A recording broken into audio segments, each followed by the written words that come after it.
Okay, here's all the basic utensils and the equipment that you're going to need to do this here. We've got a 16-ounce bottle of 99% isopropyl rubbing alcohol.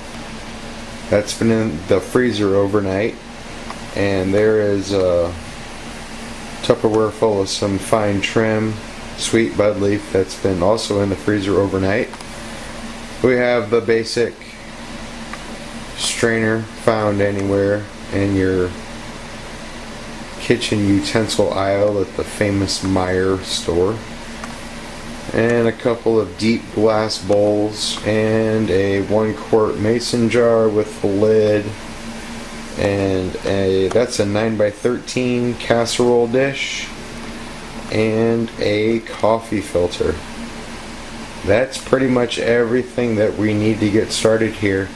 Just a reminder that these two things are definitely better frozen, so you want to leave those in the freezer overnight to get them as cold as you possibly can. Normally I don't even bother to weigh out my trim. I just kind of throw it in and pour in the bottle of alcohol and go, but for the sake of the tutorial here, you can see there's 22 grams of, there's some lower buds and fine trim and some goodies in there, but we're going to start with 22 grams.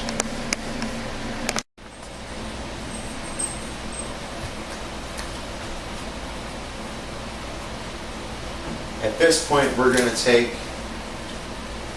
the 16-ounce bottle of alcohol and we're going to pour it into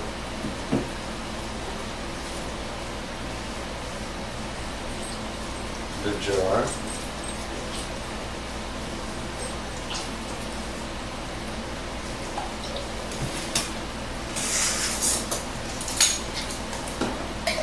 Then we're going to screw the lid on real quick.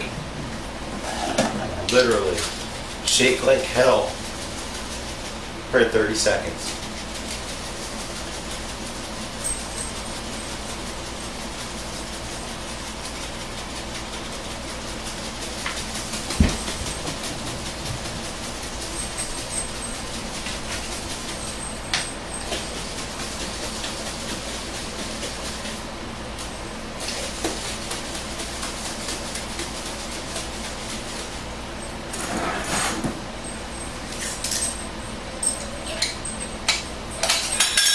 Then we want to drain into our strainer here.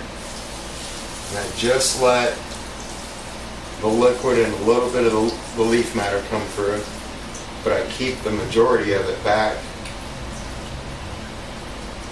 in the jar here, as you can see.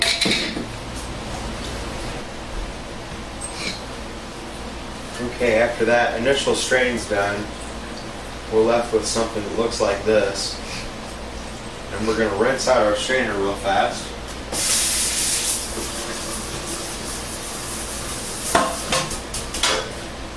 And we're going to add the coffee filter. Set that on the next bowl.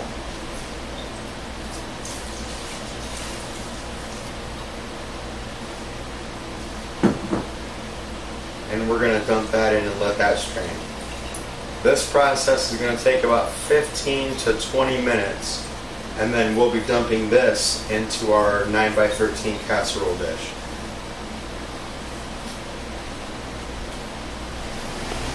Okay, now you can see what's left in our coffee filter here. Just a little bit of very, very fine residue.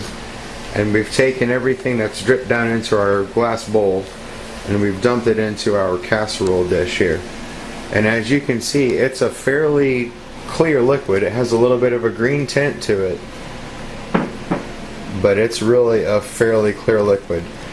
It's hard to get, but that black line there is actually printing on the bottom of the dish. But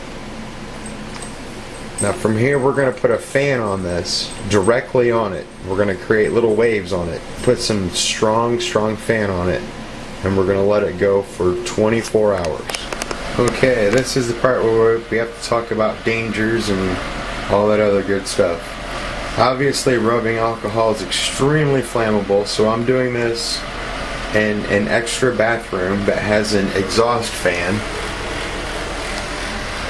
and I can just close this off for the next 24 hours and I won't let anybody use it. Now I have a little fan there blowing directly on, and you can kind of see there's some ripples happening there. It's blowing fairly hard. All we're trying to do here is get the alcohol to evaporate. A little bit of warmth will help. If you have a heating mat, you can also put that underneath, but you really don't want to go any further than that. Alright, being the eager beaver that I am, it's only been a quick couple of hours, but we're checking back in on it. And you can see, it's kind of hard from the video, but it's actually starting to go ahead and dry up already. And like I said, it's only been about 2 or 3 hours right now. Another 24 hours, everything will be good to go. And once again, this is extremely toxic. It's very thick in here right now, actually. So you definitely want to do this somewhere, you know, in a garage basement, or like I am here, in a enclosed bathroom with a exhaust fan, so you can get all these strong fumes out of here. But like I said, we're going to let this go until about tomorrow at this time.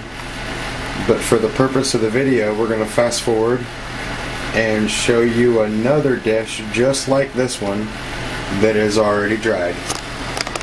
Here we can see the dish after about 24 hours underneath the fan, and it's all covered with brown gooey good stuff there on the bottom. Actually, this isn't really too gooey. It's pretty dry. It's not tacky to the touch. I like to wait until it's just past tacky. And there's my razor blade. I'll be using that to scrape up the rest of it. And there's probably about 2 to 3 grams here. And it's really difficult to get a good shot here, but you can see there's a quarter, and there's our hash. It's about the same thickness as a quarter, but obviously a little bit larger in diameter, and it weighs 2.6 grams. And it's right now it's nice and it's pliable, but it's not 100% sticky. And it's at this point that I go ahead and put it in the refrigerator.